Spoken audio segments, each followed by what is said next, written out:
everybody, to Outside the Cinema, your weekly source for cult movie discussion. Your host, Bill and Chris, here to hang with you and discuss cult films of all ilk. What's going on, Chris? I don't know. You don't know? You ever just get to that point where you're like, Every day. I'm good. Every day. Time for Every something day. different. Every day. Yeah. I hate everything. That's not true. Well, not everything. Right? There's a couple things. Most things. Terrible Italian sex comedies. You like Yeah, those? well, just wait. We're gonna do terrible American sex comedies. All right. At least it's not subtitled then. I can just watch it. I mean, you could watch this. You could watch the English subtitles with it if you want. I could. Well, dude, you know how it I depends realized, on their accent. You know how I realized I was getting old, other than the fact that everything hurts all the time. Well, that was going to be my number one guess. So, some of you may know this that have known me in real life and listened to the show for a long time. Is Mel has one ear. She hears far better with one ear than the other. Oh, yeah. Yeah, she's had a couple surgeries on it and stuff. So a lot of times at night, we will have the subtitles on the TV. Just like so she can watch it easier or whatever. Yeah. But I find myself putting them on now. Yeah. And I'm like, this is fine. Yeah. This is fine. Yeah. And then I get mad when I watch HBO Max and all of the subtitles are like noticeably behind. Oh, that should not happen at all. Oh, everything, almost everything on HBO Max. But they're all pre-recorded. They should be timed out. Like, I actually know about this. They should show up the second the line starts or the second it ends or somewhere in between that. Yeah. Every time we watch John Oliver. That's sad. Every time. Speaking of sad. Who does the captioning for that? I have no idea. No idea. Curious. Okay.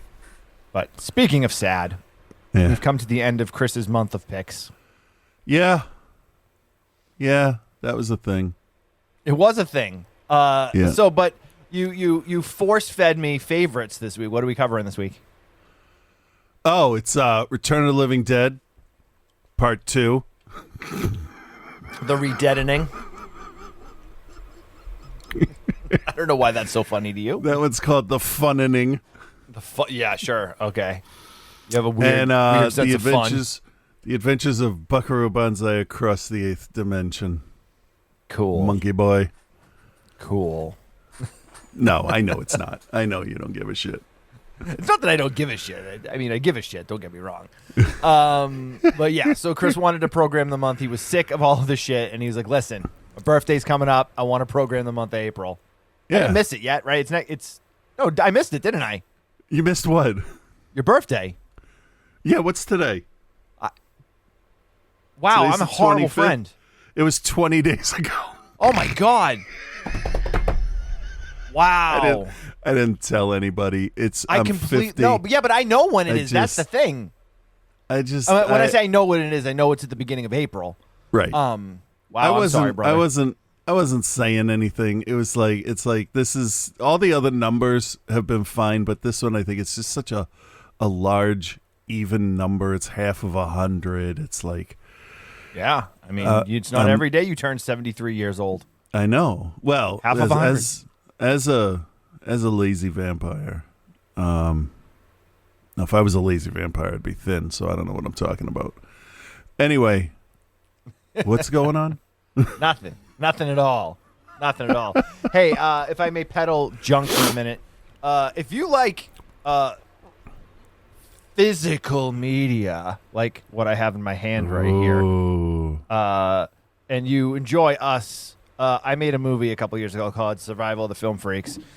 It is available on DVD, it is available on Blu-ray, and they're all limited edition because we're not going to make any more of them, but a very limited edition collector's VHS.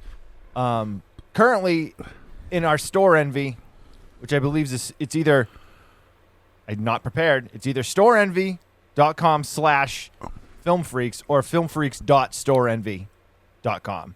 It's one of those two. Go to our Facebook page. But the Blu-rays and the DVDs are on sale right now for they're really cheap. I think the Blu-rays are like $10 or $11, and the DVDs are like $7. We had got a whole bunch made because before the world shit all over itself, we were going to do a bunch of conventions. Right. And we've got them, and we'd rather get them in people's hands. So you go to Store Envy and search Survival of the Film Freaks or just Film Freaks. They're there. We got plenty left. We don't have a lot of the VHS left. We only have a handful of those left. That makes sense. Those, I think there was only like 50 made or something like that. And actually, no, maybe it might have only been 25. I think we did a very short run of them. But yeah, filmfreaks.storeenvy.com, I'm pretty sure is what it is. Nice. Also, our Patreon, if you didn't know already, patreon.com/outsidethecinema. Go there, $5 monthly donation gets you access to the full show archive. You get the episodes early. You get bonus episodes when we eventually get back to doing the bonus episodes. All that stuff's there for you. You can pick movies for the show. Whatever you want to do. Whatever you want to do. Just so you know, that money, it just keeps the show alive. That's all that money does, is keeps the show alive. Fixes things when it breaks. Pays for the internet for us to upload it and stream. Right. All that stuff.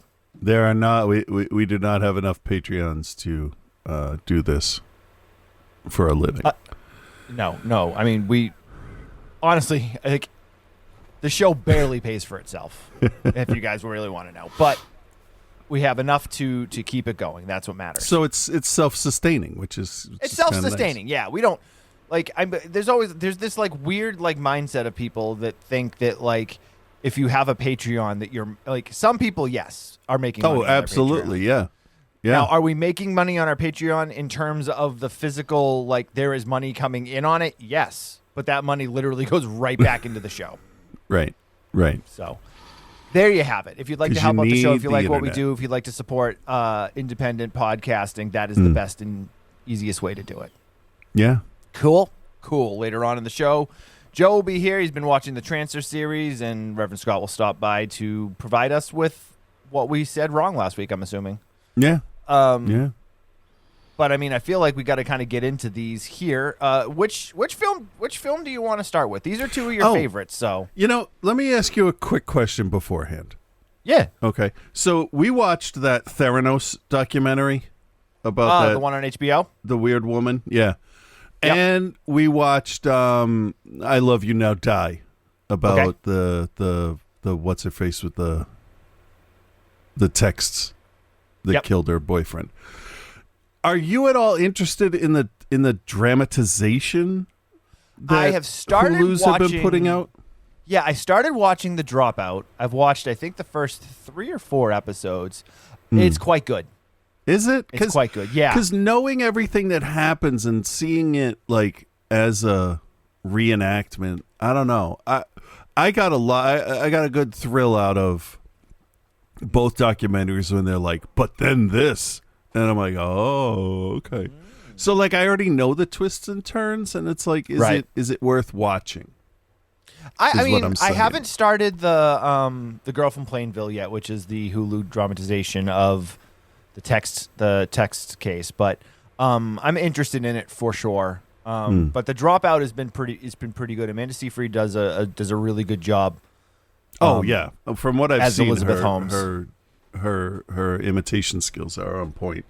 The one issue I have is that Amanda Seyfried is pretty short. And I know that Elizabeth Holmes is tall. Yeah. Amanda Seyfried is like 5'1" or something like that. But can she do the voice? That's the important part. Yeah, it's really good because at the beginning she's got like a somewhat normal voice, and the deeper she gets into it, like the voice gets deeper, and then there's that point where like she decides to become a boss bitch and drops her voice like 3 octaves, and there's like a scene where she's looking in the mirror and she's like, I don't know. I don't know. Yeah, that's it. Yeah. Like I watched a body language expert talk about her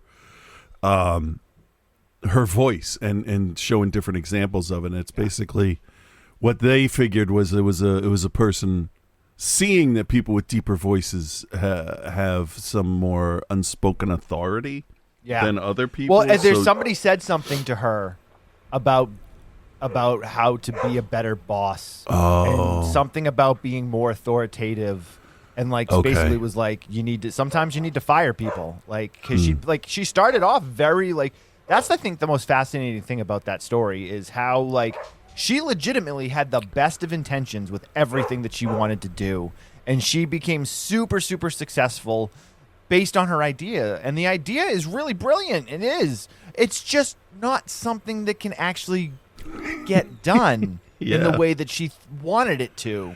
So people got in her head in terms of like, people are gonna call you a failure, and people are gonna look at you differently, and you need to be a better boss, you need to be more, and so like she essentially like turns into this huge like asshole to everybody, like after like things aren't going the way that she wants them to. And it's very much just like, hey, no, we're gonna tell them that this is what happened, even though that's not what happened, and we're just gonna like, and it'll work eventually, but if we don't do this, we're not gonna get the funding that we need. Right. Okay. Okay. Yeah, but it is what it is. All right. I was just curious because I haven't started, so I wasn't. Yeah. Sure. No, I did. The Dropout's definitely worth it. I will let you know after I start watching the other one. All right. What do you want to start with? Yeah. Why don't we do Return of the Living Dead 2? All right. Let's get a trailer for it. I think I remember there being a fun trailer. I'm not really prepared today. Something new, right? All right, let's see here. Part 2 trailer. Get ready for a commercial from YouTube, I'm sure. Yep. After saving with customized car. Shut your mouth when you're talking to me. I do like that Liberty Mutual commercial, though. A deadly experiment. A freak accident.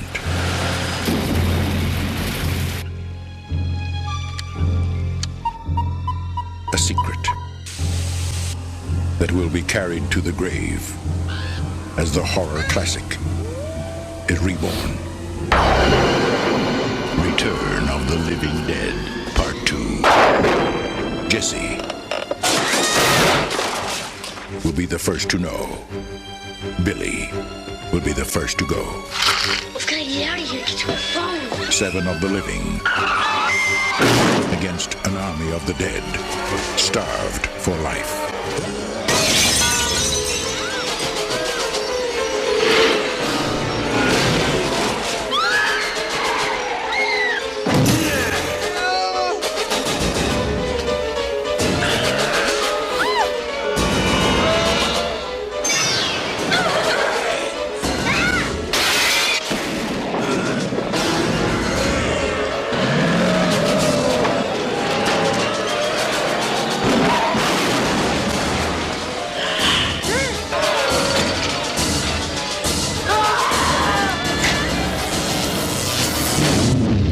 Return of the Living Dead, Part 2. Just when you thought it was safe to be dead. All right, for those of you playing at home, yes, OTC has covered Return of the Living Dead Part 2 before. Oh, really? Season 1. It's pre-Chris. It was one of the first, like, we did Return of the Living Dead one week, and then we did Return of the Living Dead Part 2 the next week. But it was pre-Chris. So, and that was the last time I've watched this movie. So it doesn't count, is what's going on. I mean, it counts. It counts in canon only. So it's OTC Legends is what you're saying. Legends. It's like Series Star 2. Wars. This is canon when someone, episode 56 starts the full canon version of the show, but now 1 through 55 is in Legends. And we can pull things from there like movies to review, but it's not, Chewbacca didn't die under a moon. So it's all right. Fair enough. Return of the Living Dead Part 2, directed by Ken Wiedenhorn, written by Ken Wiedenhorn. He shows up on the show a lot. Yeah, unfortunately, and he's kind of a dick too. So, is he, Michael? Well, the whole history of this movie is pretty interesting when you start to kind of look at it from afar. Yeah. And don't get like caught up in the like fact that Return of the Living Dead, the original Return of the Living Dead is one of the best horror movies out there. Like hits so many things, it does so many things right. And this movie tries to do the same thing where it tries to do everything right, but like just swing and a miss every time. Oh yeah. But, I mean, and also Ken Wiedenhorn's script was not written as Return of the Living Dead Part 2. It was a completely different movie that they then retrofitted into making it Return of the Living Dead Part 2. And apparently he could have cared less. So it shows. Starring Michael Kenworthy, Marcia Dighton, Dana Ashbrook, James Keenan, Tom Matthews, and Phil Burns. Yeah. Chris, why? I know you had mentioned it a little last week before when you announced what the picks were going to be, but why Return of the Living Dead Part 2? Well, I love the first one. It's one of my top 3 favorite horror movies of all time.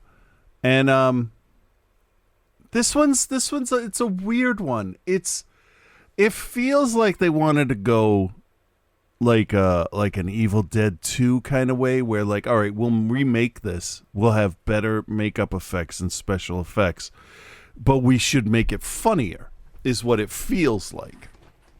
Did they succeed in that? No.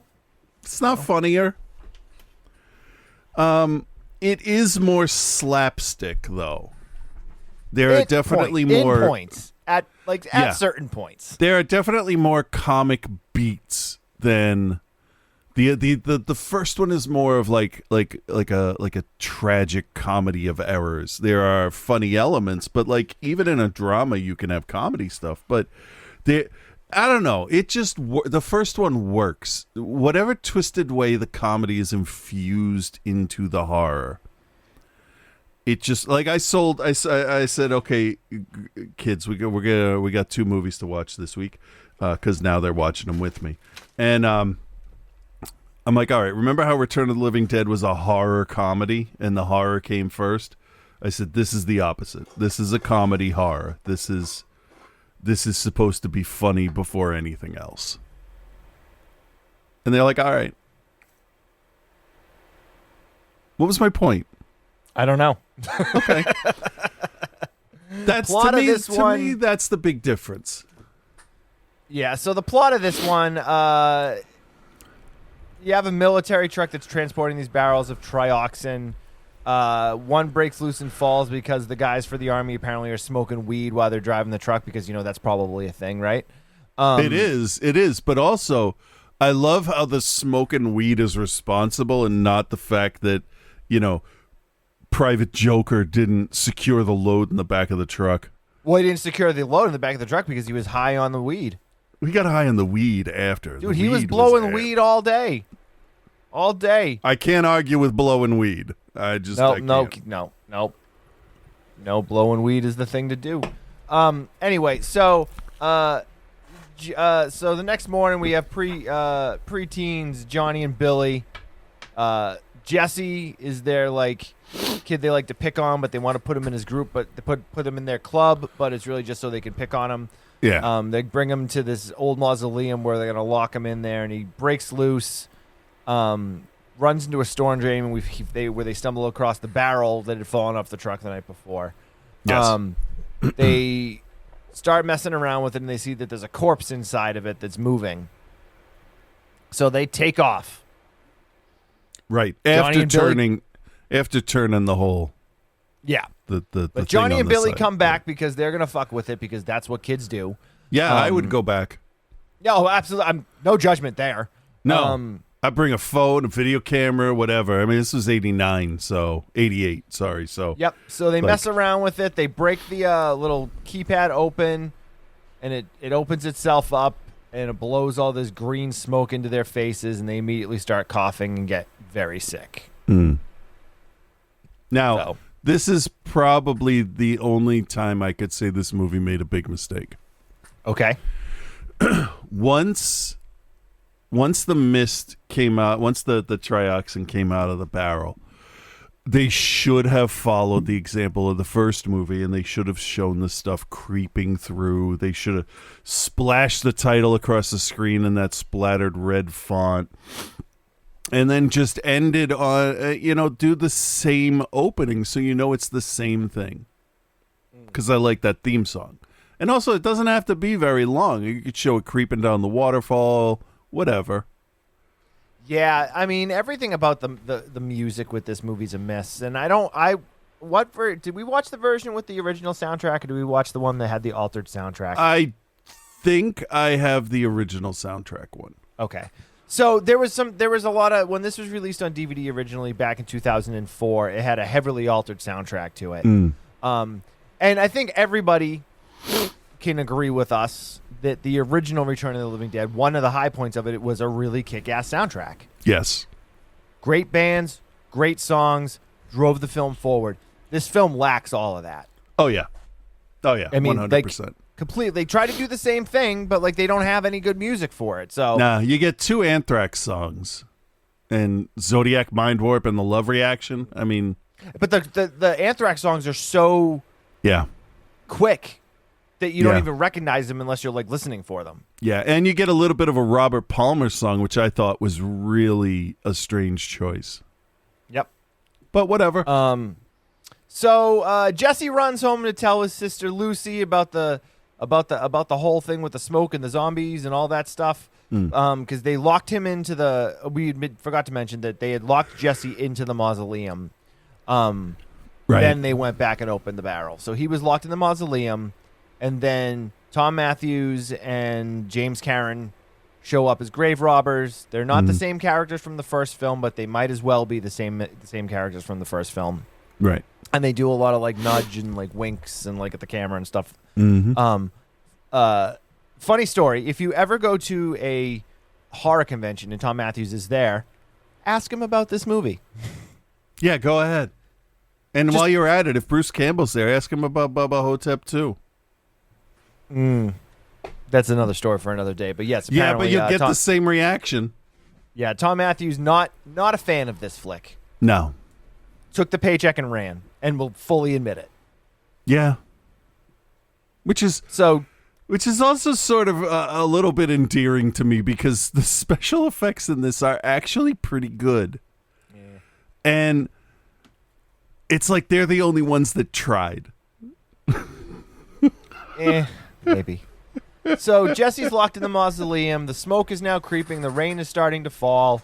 Tom Matthews and James Caron break into the mausoleum. They're still trying to steal corpse parts or whatever.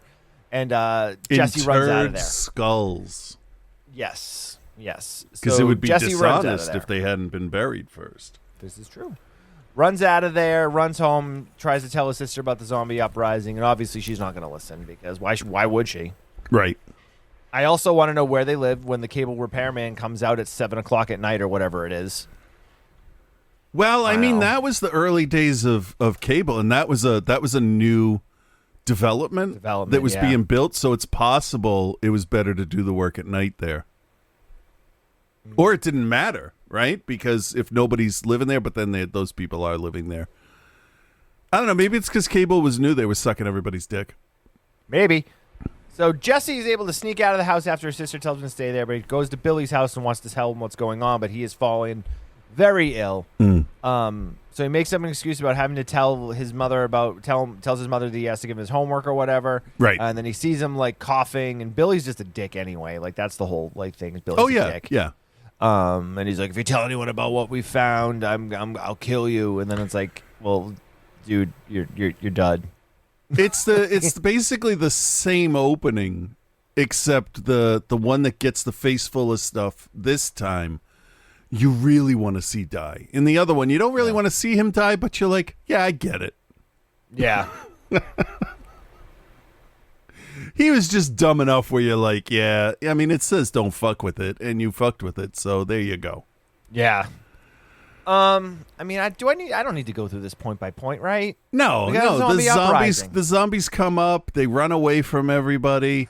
You know, we meet new characters. It's basically one of those, the whole movie is in the chase, right?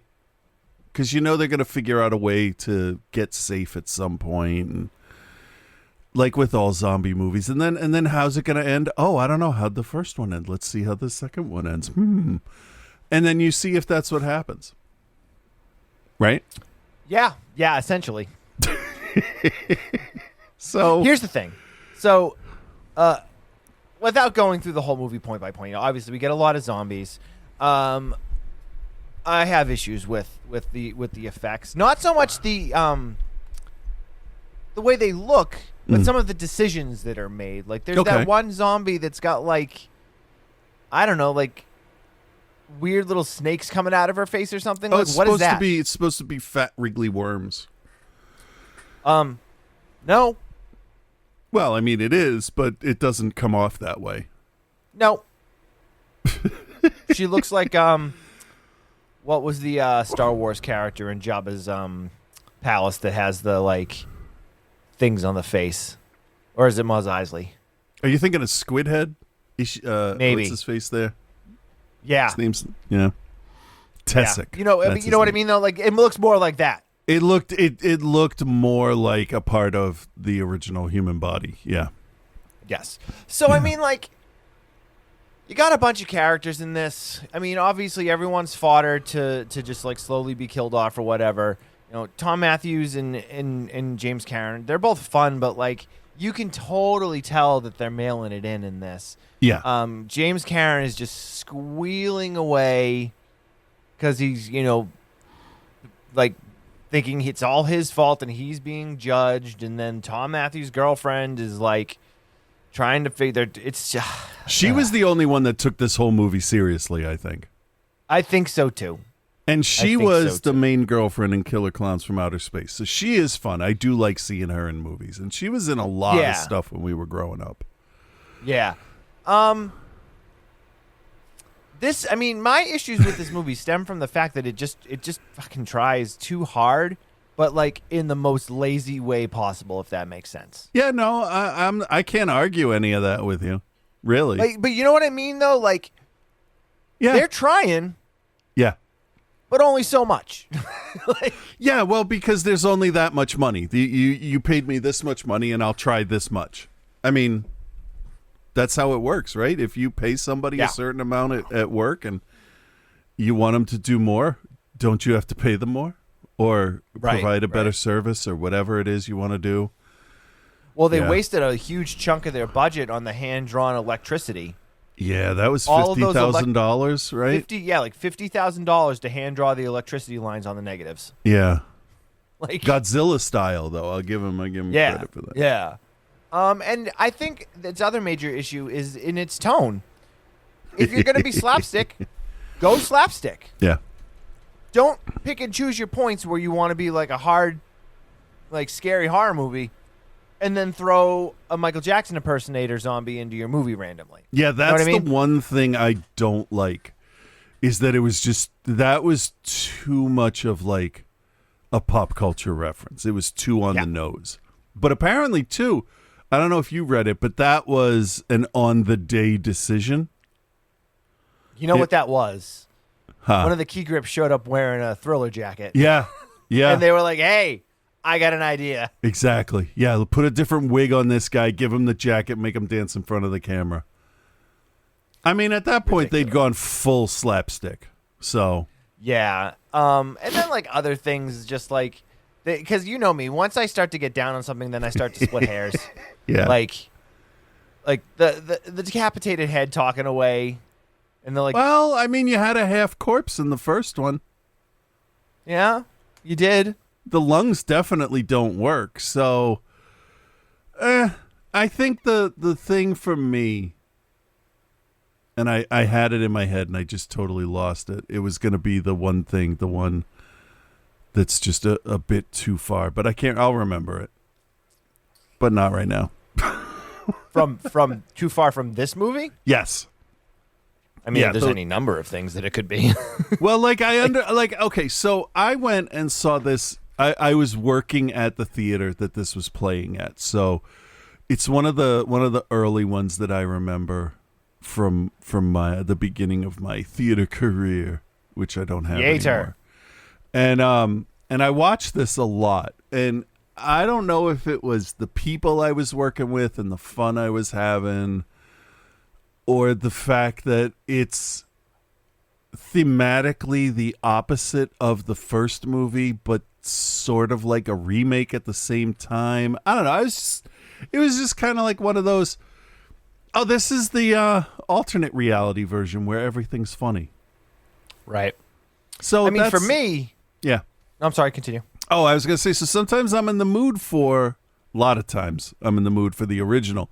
But every now and then, you don't want the almond joy. You just want the mounds. It's all the elements. This is missing something. Those are both bad candy bars.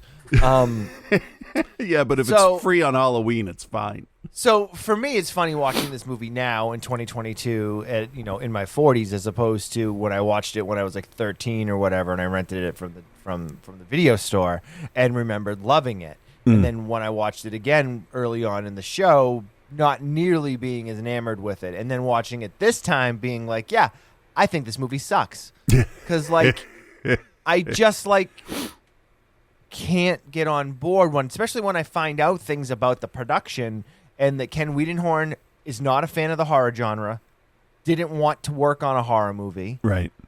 He wrote the movie as something else and they turned it into this.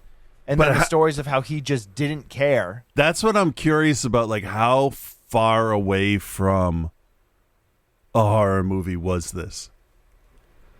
I mean, I'm willing to bet it was still a horror movie. But when it's like when you watch those later Hellraiser movies, and Yeah. they were written as other movies, and they shoehorn in the movie goes on for 85 minutes, and then out of nowhere, then Pinhead shows up, and he's like, "I will show you sights," and you're like, "Wait, where have you been for the last But sometimes hour and a half? they can be reworked and actually be really good. Like if I remember right, Saw 2 wasn't a Saw movie, but the way they Oh yeah, the stuff the like way that they happens all the reworked time. it actually, I thought worked really well. So, But here, no, this it is didn't. like the Community alternate timelines of events, and this is what could have happened instead of the original movie. This is just a version. So is Return of the Living Dead 4 and 5. They never happened. Yeah, Rave to the Grave and Yes. Necropolis. I right? watched them each once. Even the third. This is such a bizarre It really series, is. man. Were those movies written as Return of the Living Dead movies? Those two, yeah, I believe they were. I could be wrong. I don't know about 3. We covered 3 also. See, at 3, some I point. am not a fan. People. I know people really dislike 2, and a lot of people like 3. But that one is too far off from the original. I get it. You're trying not to turn, but then they go into weaponizing the dead, and I'm just like, nah, it's just let them loose. I mean, they're already a weapon. You don't have to put machine guns on their arms and shit. This isn't Resident Evil 6 Sure you do. or whatever. I mean, maybe it is. It definitely inspired the movies. Well, then. All right, Chris. Do you recommend and what is your grade for Return of the Living Dead Part 2? I'm gonna recommend it because it's just stupid. It is no better or worse than some of the other stupid horror movies we watch, I think. Personally, I love... Well, okay, I only watch it when I'm in the mood for it. So, when I say I love, keep in mind it's only when I'm in the mood for it. The turn on the characters, how Freddy and... I don't remember their fucking names from this movie. The guys Doesn't from the matter, original, so- and that's the other thing that confused me about it. It's like, I get you want to bring them back, but they're dead, all of them. Freddy was a fucking zombie, and the other guy cremated himself. No, you can't. You can't make a sequel with those actors. You just can't. But then they do this, and I'm like, all right, I'm in. I don't give a shit. The thing is, this hit me at just the right time. So it's like I understood the cheese, and I'm just always, it's always right there. I get it. I'm a firm believer that sometimes I don't want to I shouldn't be revisiting Oh stuff yeah, that I no, used to that love. absolutely, I agree with that. But I never had stopped watching this. I'll watch it once a year or something. So it's always kind of been there, and because it's dumb. This is a dumb comedy horror movie. I just wanna point that out. Dumb horror movie. But I really like it. I'm going to give it a B+. I mean, come on. Right. You knew that was going to happen. Give it a D, and let's move on. I know. No, I know. No, Be honest.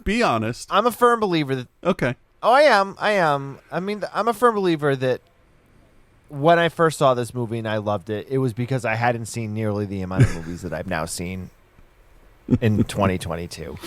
So I didn't necessarily have as many things to, like, grab onto. And I loved it. And then for years it was one that was out of print and wasn't actually easy to get your hands on. And then when it was released on DVD for the first time, had like a cut-up soundtrack and all these things. But looking at it purely from that, reviewer mindset, it's not a good movie. It's the characters are all like interchangeable and pointless. It's not necessarily easy to root for anyone because there's just not enough given. The effects are cool, but I feel like they're wasted. Yeah. It's shot super pedestrianly. There's nothing interesting about the way it looks. There's no real depth to the story in any way. The government and the army is just kind of there.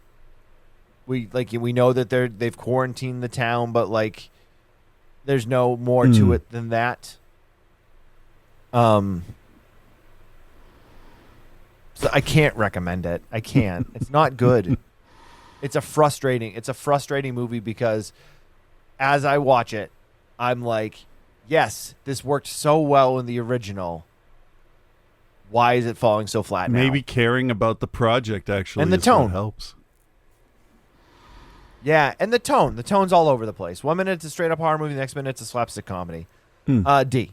See, and I think I'll get some shit for that. No, from people, hey, but I don't care. That's your opinion, and what is it? It doesn't change my opinion of you that you hate movies I like, but whatever. No, you may after we do the Buckaroo Bonzai. I know what I'm getting into. All right, review.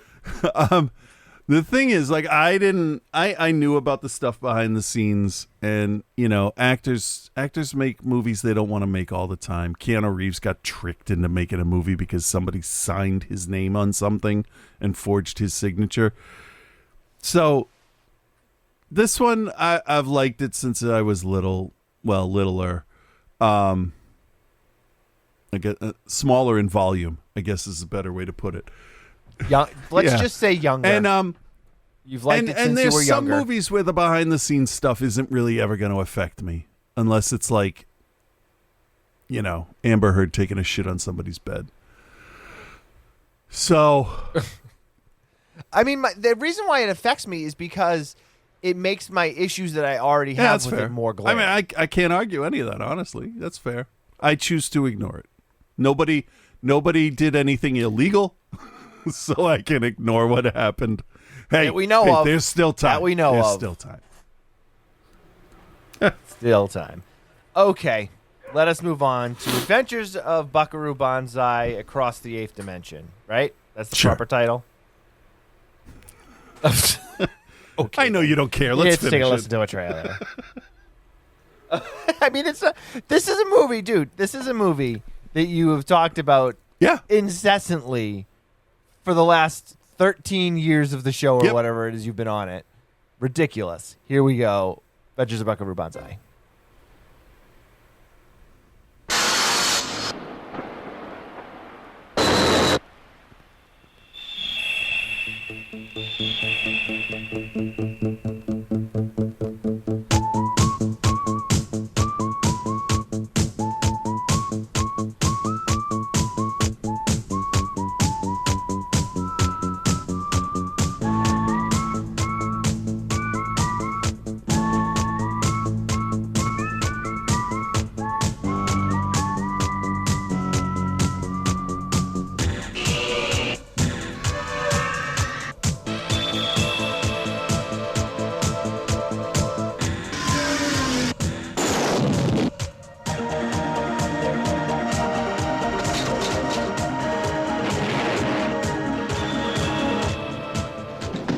president's on line 1 calling about is everything okay with the alien spacecraft from Planet 10, or should he just go ahead and destroy Russia?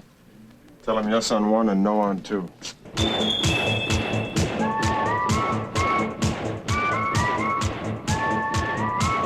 Wow, what a terrible trailer. It sounds it, yeah. What a terrible... Which was yes, destroy Russia or number 2? Wow. Anyway, all right. So 1984, The Adventures of Buckaroo Bonzai. Directed by W.D. Richter, written by Earl Mock Rauch, starring Peter Weller, Ellen Barkin, who I will say up front, great job. John Lithgow, Jeff Goldblum, Christopher Lloyd, and a whole bunch of other faces that you will recognize. Chris, I'm just going to let you talk about this, and then you hit me with what you want me to put in.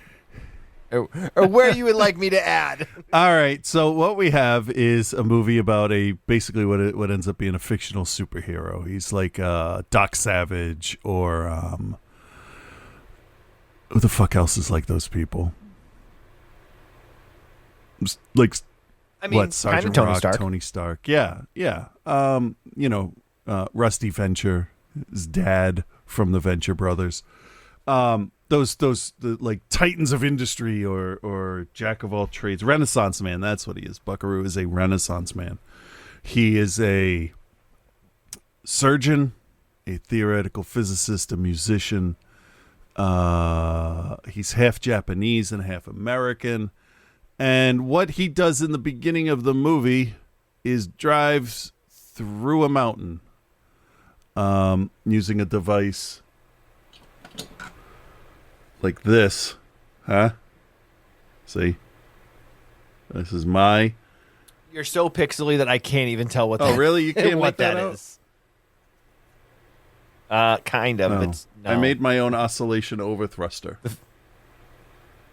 There's Of course bolts you did. and some plastic, and I 3D printed it and painted it and made it.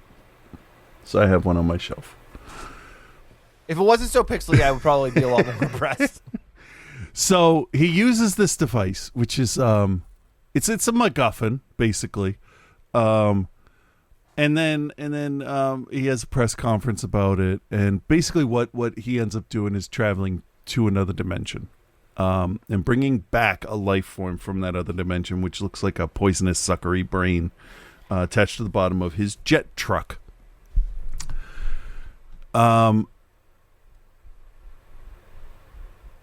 During the press conference, he is in the audience are 3 people who look real creepy. Dan Hedaya and that dude from Moonlighting, whose name I can never remember. He was a sniper in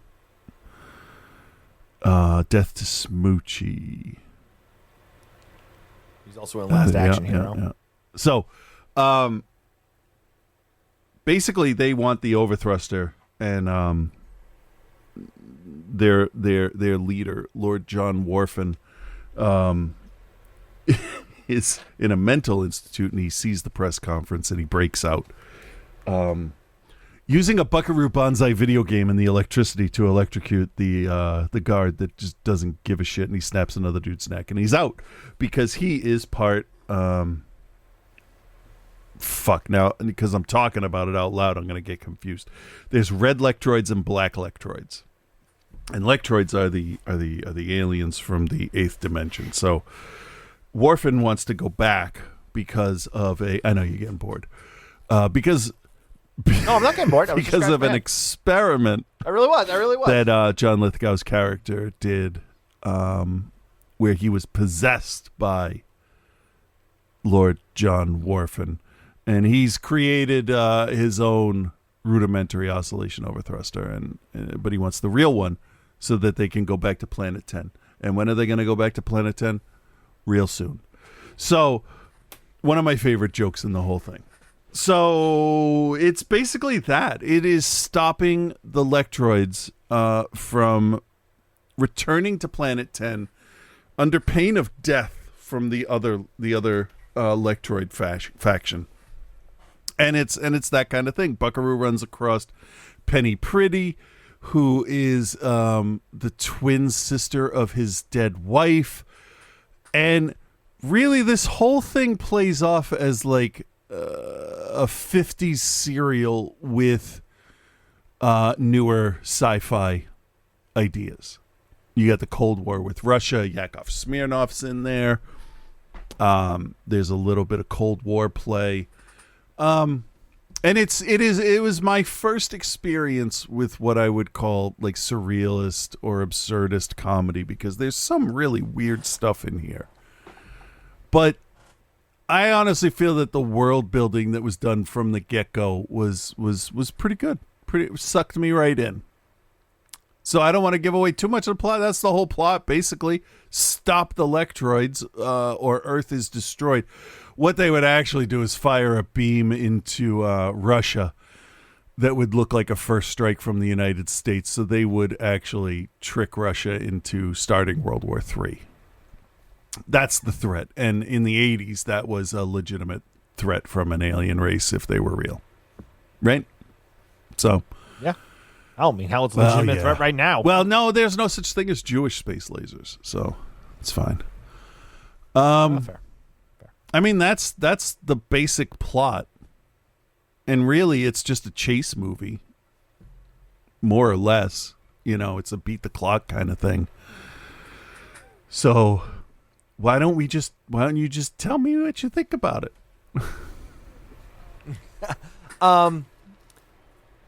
Now, I had mentioned my documentary earlier in the show. Yes. Survival of the Film Freaks. And in the making of this documentary that is about cult films, The Adventures of Buckaroo Bonzai came up a number of times. I had not revisited this movie in quite a long time, but I know over the years it has become a very big cult favorite. And I'm not entirely sure why. I don't like this movie. For a number of reasons. My biggest issue that I have with this is with Buckaroo Bonzai, the character himself. It bothers the shit out of me that he is like a world-renowned spinal surgeon, a member of the biggest band in the world, also the guy that created a propulsion launcher that can put you into another dimension. It's like he's everything. Point. Yeah, I fucking hate that because we're not given any real insight on his character other than his wife had passed away and she looked like Ellen Barkin. You get the whole conversation with Jeff Goldblum during the surgery. You get him explaining how the jet car works. So it's not just his. No, I don't care about how the jet car works. I want to know more about the character. Okay, see. Now that's really the problem, isn't it? Because it's not about character development. It's about stepping into the middle of this whole thing. And that's I think a big part of my problem too, is that this movie drops you into the middle of everything. Star Wars does the same thing too. You do, yeah. But Star Wars I think is a much better movie. I don't have a bunch of Buckaroo Bonzai action figures, so right. It's because they didn't make them. No, but like you're dropped into the middle of things. You get this big info dump at the beginning about who he is, and you're just supposed to immediately buy that he's just like the most popular actor and the most popular musician and the most popular scientist, and like he can do whatever he wants and nobody seems to question it, and like the president calls him, and it's just too much for one character for me, and it just bothers me, and it always has. And I get that that's the whole point. Okay. Right? But then there's like, he's supposed to be like so like, it's just like they are like doing surgery, and then he's in the rocket car, and then his band is playing, and then they're like, and I'm just like, okay, we get it. Like, he's everything to everyone. But if his band's that popular, why are they playing in like 100-seat maybe bar? That's the choice. Maybe they made that choice. I don't know, man. And I'm like, the story is fine. I just don't. It doesn't get me for some reason. And like the whole time, the like alien creatures never seemed like much of a threat to me, and that's because, right? But like they're supposed to be though. See, I don't know if I believe that. Yeah, they're completely they are. incompetent. They really okay. The black Lectroids are completely incompetent. The red Lectroids that are going to start the war, yes, they're in charge. They know what's going on. They really do. They know they're competent, and the black Lectroids are just fucking worthless. Yeah, but the whole idea that like Buckaroo is everything to everyone and can do anything he wants whenever he wants. I'm like, yeah, no, there's no. I'm like, yeah, he's gonna find a way. You know what I mean? Like, there's no point where I was ever like, you know what? Worried. You know what? Did you didn't watch Doctor Who growing up? All right, well, I get it now. I'm not making fun of you. But I think if you had watched Doctor Who, somebody coming in that has the answer for everything, it wouldn't be as weird because, like, that's what I would watch when I was little, and it's like, oh, this guy's got all the answers. I mean, granted, he's 900 years old, so he has the time and experience, but, you know, I know it, but you're also given episodes to build the character of Doctor Who. Every time there's a new Doctor, it's not like you just get one episode with that new Doctor. Well, you know what I mean? Give it more time, and that's what will happen eventually, because nobody's ever happy. That's true. Now, you're not wrong there, man. I love the fact that it wasn't an origin story. Part of me appreciates that for sure.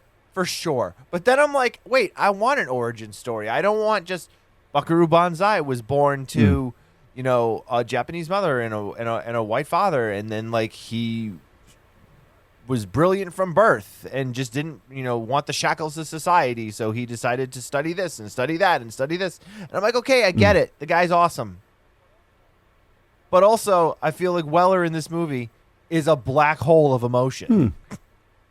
There's nothing about him and his performance that comes across to me in any way other than disinterested about everything that's going on. That's a difficult balance, I think, to play calm and collected all the time and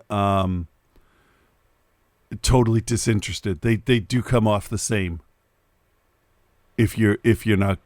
And I think Weller's face in general, like, I like him. Does that. I don't know. I don't particularly like. I like him in some stuff. I like him in, like, obviously, like RoboCop. Like, I mean, where he acts like a robot. Yeah. Yeah, works perfectly. He was killer in the first season of Dexter when he played that like creepy like serial killer guy. Like that worked perfectly. I just didn't believe it. I don't believe him in this. All right. A lot of Dexter references. The guy that's the with the southern accent was in this most recent season of Dexter as a serial killer too. So yeah. I like Jeff Goldblum in Chaps. Yeah, he was funny. Yep. And I think Ellen Barkin's great. She not only looks great. I know I make that joke. She's obviously, you know, this was her heyday and she was fucking gorgeous.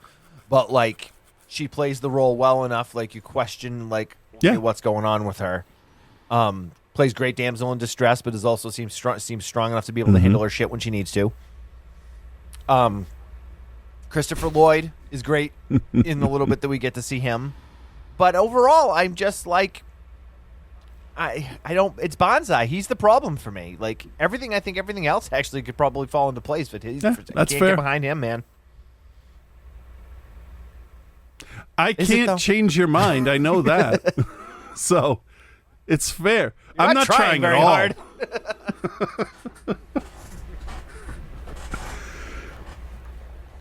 I do wonder though, and maybe you can give me some insight on this because you obviously know a lot more about the background of this movie and stuff.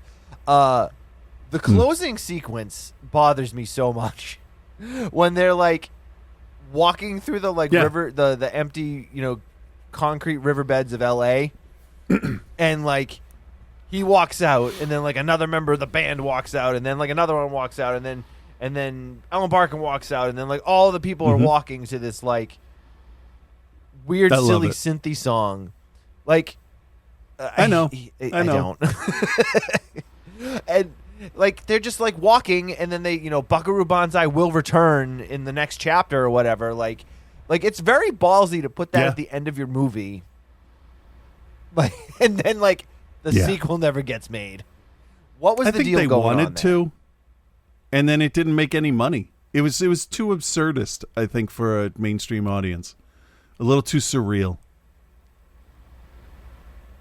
I don't think like with you, I just don't think it clicked with people.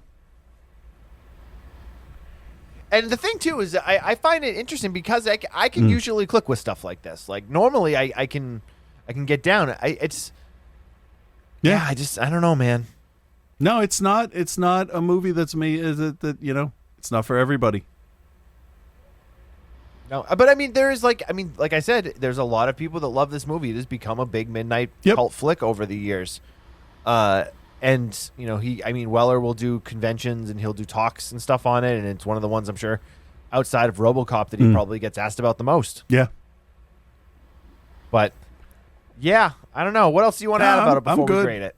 I'm good. We got it officially on the show as a review, so there we are.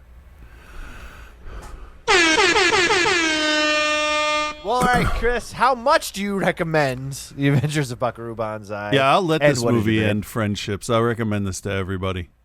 It's kind of a test, like, are you going to get my sense of humor or not?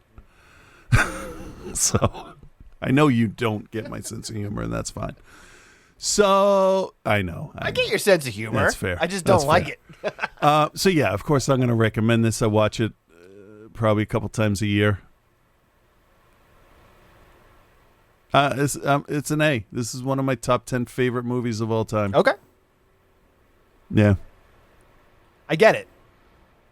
I don't agree, but the movies we like actually end up making us the individuals we are in a way if we let it. So absolutely. This is one of the major movie differences between the two of us, I think. And that's why it's one of the few. I think it's one of the few where we really but I think differ. That's why our reviews can be so different from show to show because, It's nice when that happens, though, when we do split on something because it doesn't always happen because a lot of times we end up both being like, this movie fucking sucks. Or like, this movie's great. Too, you will say what I say, I don't get why you like this. And you're like, I don't know why. It's the same thing. It's a good ensemble cast, and I think they all had fun together, and it shows. So that helps. So, despite the fact that I kind of tore it up a little bit and gave you guys my thoughts on it, I actually do recommend it. I do recommend it because it has, vaulted its place into that pantheon of classic cult films from the 80s. So, if it sounds remotely interesting to you, and if you're listening to this show, then you should probably watch it. I can't promise that you'll like it, but I think it has a place there and therefore is deservedly. And I know you included it when we did our 100 cult films you need to watch or whatever, when we were doing those lists. So I like those lists. I get it. I don't have to like it. You don't have to like it to also like when we were doing the list. We don't have to like a movie to understand its place in cult cinema. Right. And as far as a letter grade, I'm going to give it a C-, because there's really nothing inherently wrong with it. My problems with this film, fall more on my personal taste, I think, than anything to do with the movie itself. It's, very specific choices. They chose to not do an origin story and chose to drop you in the middle of this. So I can't be mad about not getting an origin story because that was a very specific choice of them to not do one. Does it affect the movie and I think take away from the characters a bit, not knowing some backgrounds or who half the people are before meeting them? Yeah, a little bit. But, I mean, again, it's a choice they chose to make. So it does allow them the freedom, though, to write the character the best way the plot sees fit and not leave them stuck with a corner they've written themselves into. Definitely a conscious choice. I get it. Again, I don't like it. So I'll give it a C-. There you have it, Chris. Yeah. There you have it. Oh, okay. One other thing. I got to talk a little bit about the thought put into the different things we see in this movie. The Lectroid technology is fascinating. It's based on organic shapes. It looks like it's made out of junk. It's in my opinion, I thought that the whole look and feel of the Lectroids in general, with their ships, their technology, all of it, I thought that was a brilliant idea to make it like a reclaimed technology. Like, they have so much junk in their homeworld from other past eras of technology. They're just reusing stuff from landfills to make their new stuff. It just really struck me as interesting, like the bubble wrap goggles or the the hockey gloves that they wear. Just doing the best they can with what they got, and it worked. Anyway, so what do we got, Joe? We got Joe. Yeah, he watched Trancers 2, finally. Well, hello, Bill. Hello, Chris. And hello, OTC Nation. It's your boy Joe here, and this week Bill made me watch another movie that definitely does not have zombies in it. Because he made me watch Trancers 2. If I could exaggerate my indignance up top here, should there be a difference in a search engine regarding your sequel having Arabic numerals or Roman numerals? I'll wait for my answer. I'll take my answer off the air. I sit down on my comfy couch, fresh cup of coffee, windows open at 8 a.m. because it's actually pretty warm. The fresh country air breezing through, making everything smell like pine trees and that earthy smell after a rain. Pretty nice, right? Then I sit down, I fire up my PS4, and I try to find Trancers 2, and let's ignore the fact that just searching Trancers should bring up any and all available options for the entire fucking franchise. But going a little more micro, I see every Trancers film except Part 2. I'm working to a deadline here, so I immediately am sent into a mini panic spiral of, oh fuck, is this the only Trancers film that's not streaming anywhere? Is it not available anywhere? Is this one of those things where Helen Hunt is so embarrassed by this that she's gotten her Hollywood elite Illuminati lizard people handlers to stop the movie from being shown?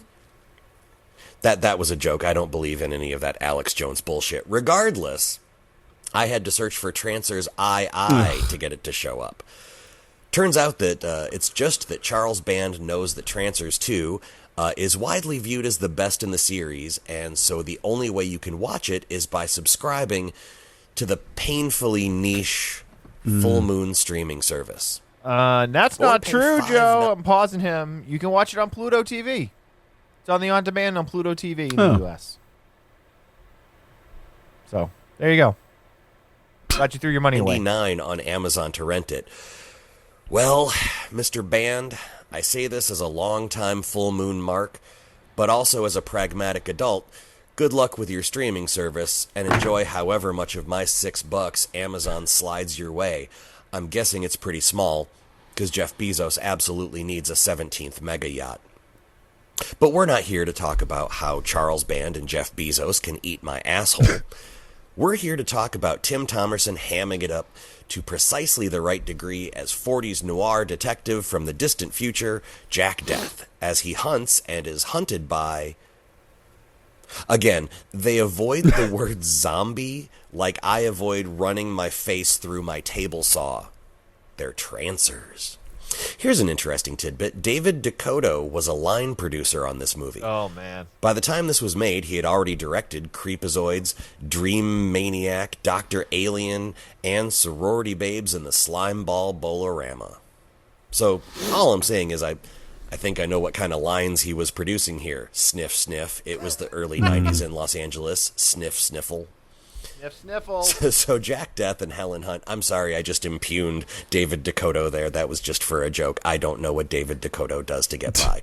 So Jack Death and Helen Hunt rescued disgraced baseball player Hap Ashby in the first movie. He was a homeless drunk being hunted by Trancers, But now in the second movie, he owns like a huge 10-acre estate in Southern California because he's good at real estate speculation. Right. Welcome to the most unrealistic thing in a movie about a time-traveling cop hunting not zombies. Anyway, Whistler from the first movie has a brother, Dr. Wardo, played by the incomparable Richard Lynch, winner of the world's Scariest Face Award up until his death in 2012. I don't know who that award belongs to now. Probably Billy Drago. Anyway, part 2. Jack's wife, who we were told was killed in the first movie, actually time traveled back to 1991 LA to stop Dr. Wardo from turning the entire homeless population of LA into trancers. Yada, yada, yada. They should have subtitled this movie Bangs to the Future, because apart from maybe 4 or 5 actors here, every fucking person here has, like, noticeable and distracting bangs. Evil Doctor sidekick? Bangs. Jack Death's wife, played by super cute Megan Ward, bangs. Helen Hunt, bangs for days. Most of the trancers, bangs. Richard Lynch's bangs distract from his face, which is saying something, because his face looks like if you sculpted a hawk face out of turkey jerky. Teriyaki flavor, but still, bangs. The other subtitle should have been Trancers 2, Everyone is a Goddamn Trancer. For real, every single person that they interact with in this movie who's not a main character just suddenly turns into a trancer and is immediately shot by Jack. It's honestly clunky as fuck.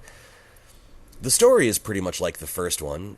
Evil guy and trancers try to take over something. They're really trying to take over something. The motivation is very vague.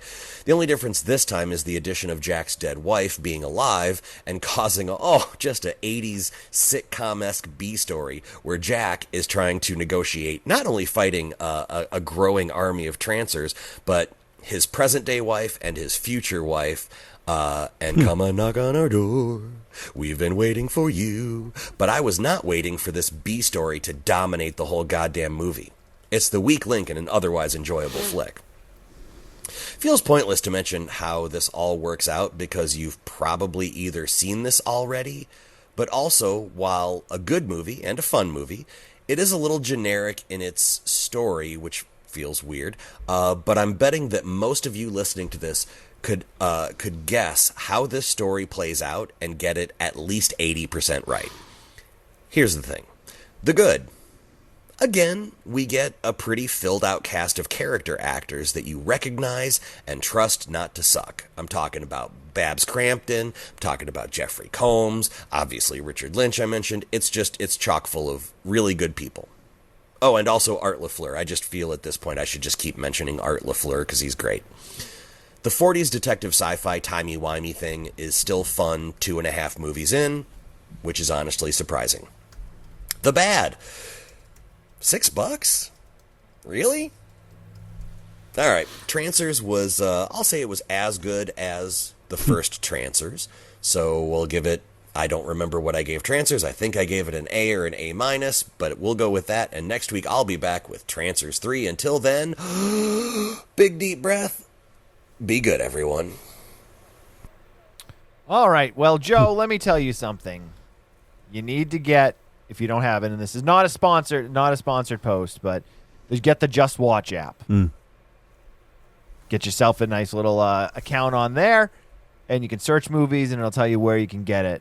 Because you paid for that, but it's for free on Pluto TV. Sorry, dude. We still love you. Just so you know, Trancers 3 is on Pluto TV also. All right.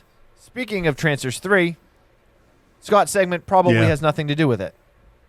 But let's find out anyway.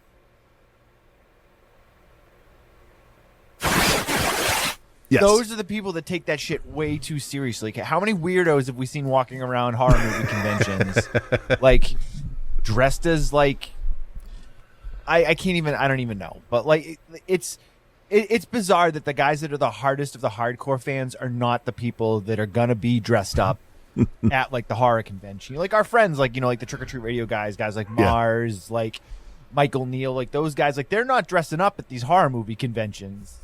Right. Like it's just, I don't know. Oh, yeah. None of your friends would ever dress up at a horror movie convention as, I don't know, Jason Voorhees on Friday the 13th, for instance, or anything like that. They'd never inspire your own son to be Jason for Halloween. Fucking nailed it.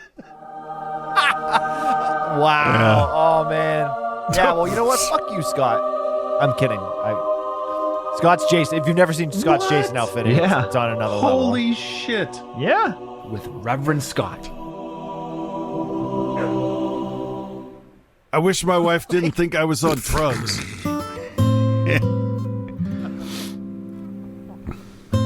Hey there, Bill and Chris. This is Reverend Scott. Sounds like a real stand-up guy. And this stand-up guy is here today to talk about 2 movies that I bet you wish you hadn't watched. Isn't that right, Chris? So since Bill gave me shit last week about picking movies I'd already watched, he got what he wished for. And I picked 2 movies I'd never seen but have been on my list of stuff that's like, all right, I hear people mention these all the time. I should probably give them a look. And now I regret it. Well, now I know. I regret it. How do you think I feel? I had to listen to you guys review the Fear footage and the Pyramid. I'm not even going to talk about what I've been watching lately because I got a lot to say about one of these films, so let's get talking about them. No, please don't. No. Please don't. First, I want to briefly discuss The Pyramid. A movie so good, Bill couldn't even finish watching it. Fucking believable. And in like the worst way. Yeah. In like the worst way. It's about a pyramid that's like buried under the sand or something. It's cursed, but they go into it anyway. And what do you know? They die. And Anubis eats them, I think. But Chris said that's not accurate. But the movie doesn't give a fuck about what's accurate. Or anything, really. So apparently Anubis doesn't eat cameras, but he'll eat people or whatever. Chris seemed to not hate the film, but he had a much better film playing in his head that he wished the movie had actually done instead. Maybe they wanted to do something awesome but couldn't. I don't know. I can't speak to that, but my brain was racing with things that were like, oh, this would be awesome if this happened, and this would be awesome if, because nothing was happening. I give the movie a D-. I give the film in Chris's head Thank you. a B+. And I give the review an incomplete. So let's just move on. Because next up, we have the Fear footage. Boy, where do I even start with this one? Spoiler alert, this movie sucks. It's like talking about 3 or 4 bad movies all at the same time. That's right, you decided to watch an anthology horror found footage movie, starting with a wraparound involving a reappearing monster house and a dumbass police officer who annoyed Bill before he even got out of his police car. So, like, the cop is in the police car, and his phone rings. And he picks up his phone, holds it in front of the body armor, the body cam, so that you can see that it says, wife. Okay. What is Ellen in your telephone as? Probably her Ellen? first name, yeah. Yeah, my wife's name is in there under Melissa. Right. I know that I'm married to her. But, like, it says Melissa. It doesn't say what my wife. It doesn't say my wife. Yeah. Although it should say my wife and then in parentheses say Borat voice. Then when Officer Borat gets to this mysterious ghost house, he just walks into the house without a care in the world. And he just goes in there and doesn't seem to be confused or concerned in any way, shape, or form. Yeah, no, nothing. Kind of like Bill isn't concerned about the Alabama's ghost picture frame that's always crooked on the wall behind him on Twitch. But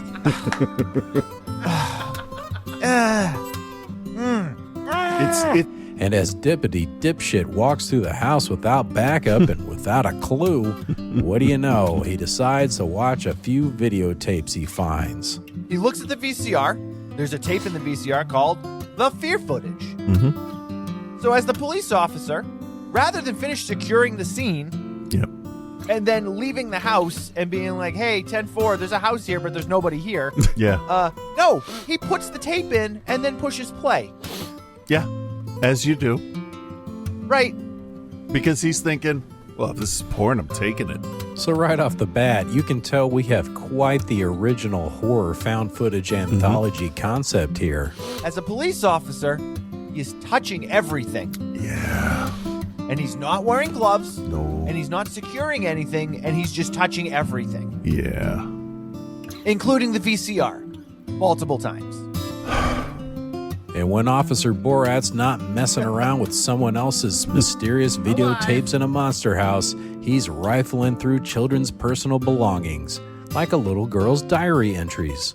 So it goes through about how, like, oh, this is our new house, and I'm so happy with it. I hope we're going to live here for a long time. And then the very next one was like, the walls are telling me to kill people. Yeah, well, I mean, that's how it goes with me. It does. And then she kills her family or whatever. Yeah, whatever. So the first story was about a kid. The kid, like, it just like, I mean, this kid is a black hole of acting. And his mom. The mom is just a piece of shit. Oh, she's awful. Not only an awful actress. Yeah. That woman is a terrible person. And a clown that shows up to kill them. This is just lazy. Like, this is just lazy. Yeah. I don't know, whatever. So anyway, the clown, I don't know, the fucking clown eats him. The next story was, honestly, I don't remember. What was it again? This was, it didn't have a name, so it's, people in an abandoned building. I guess. Sure. I don't know what the fuck this is about. Me either. And the final story was about some guy in the woods, I think.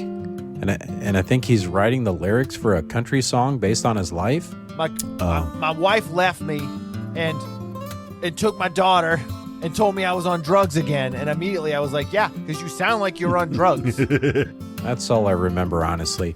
I give the fear footage a D-, but I give the review an A. So ultimately, that was a good movie pick. Sorry, Bill. I'm going to go ahead and call you bullshit artist. As you should. Okay, I think that's enough shitting on the fear footage for one day. Well, I guess 2 days, because you did that last week too. So I guess it's a good thing we're hardcore horror fans and not lowly mainstream horror fans, because who knows how many episodes we would have been still talking about the fear footage. But I find that a lot of those mainstream horror fans, and I'm not trying to cut anyone down, so don't jump all over me. I'm not cutting anyone down. Well, you know, like the mainstream horror fans, they're the ones that take it way more serious than a lot of the like hardcore people like us.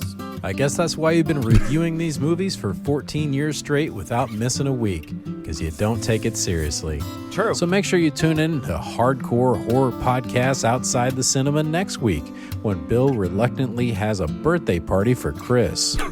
Fuck you. Your birthday party's tomorrow.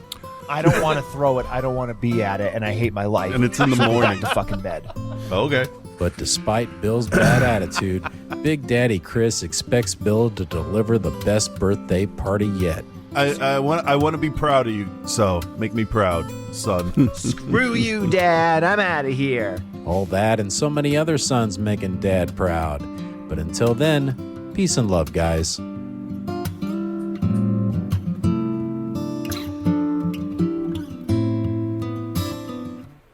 Outside the Cinema, now streaming live video on Twitch, right there in public so the FBI can see it. I don't know what the fuck we're going to do with this footage. Right. Yeah. This is really incriminating. We got to do something. Yeah, right. I remembered after we recorded last week, the thing that actually bugged me more than anything about the fear footage. The scene with the LED candles. They were doing a scene where they were having like some sort of like, it was like I think the second story, and they had like the hooded characters that were like chanting and shit, and they had all these candles set up, and they were all LED candles, and they were like very obviously LED I remember candles. now turning to my daughter and saying, hey, those are the candles your grandmother has. And with that said, next week, I don't know which ones we're going to do, but we're going to do at least one 1980s sex comedy. And then we probably won't do all 80s sex comedies, but I found some like really rare ones that I had never heard of. So we'll get into that. But join the Patreon, patreon.com/outsidethecinema. Watch us on Twitch. Watch the replays on YouTube. Twitch.tv/outsidethecinema, youtube.com/outsidethecinema. That's pretty much it, I think. We've really, that's about it. Cool. So, sure. I guess happy birthday, Chris. Bye. All right, guys. Have a good week.